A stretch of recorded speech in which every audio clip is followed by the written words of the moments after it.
بسم اللہ الرحمن الرحیم۔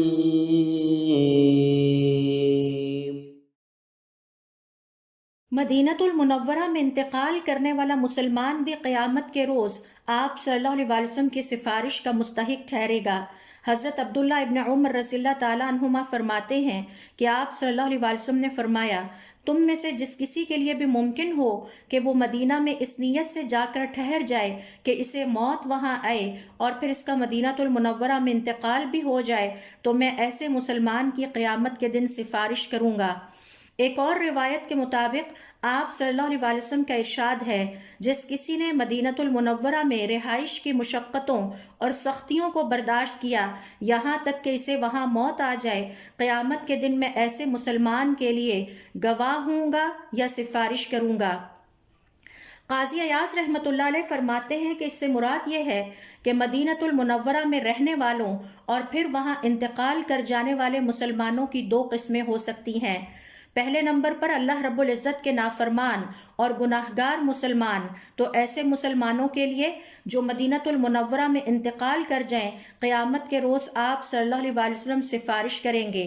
دوسرے نمبر پر اللہ رب العزت کے فرما بردار مسلمان، تو ان کے لیے آپ صلی اللہ علیہ وسلم قیامت کے روز گواہ ہوں گے۔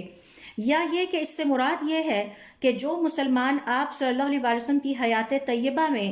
آپ کے سامنے مدینہ المنورہ میں انتقال کر گئے، ان کے لیے آپ قیامت والے دن گواہ ہوں گے، اور جو مسلمان آپ صلی اللہ علیہ وسلم کے بعد مدینہ المنورہ میں انتقال کرنے کی سعادت حاصل کریں گے، ان کے لیے قیامت والے دن آپ صلی اللہ علیہ وسلم سفارش فرمائیں گے۔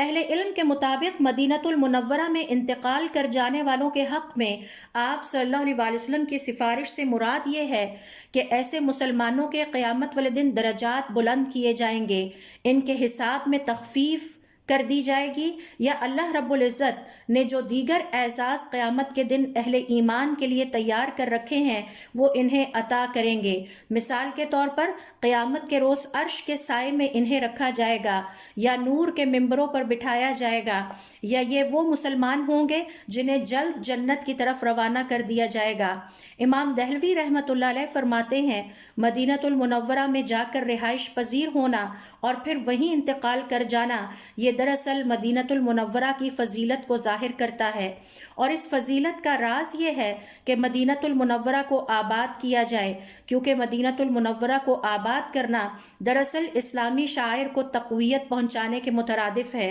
نیز مدینہ المنورہ میں رہنے سے آپ صلی اللہ علیہ وسلم کی یاد تازہ ہوتی ہے، دل میں آپ صلی اللہ علیہ وسلم کی محبت بڑھتی ہے اور ایمان مضبوط ہوتا ہے۔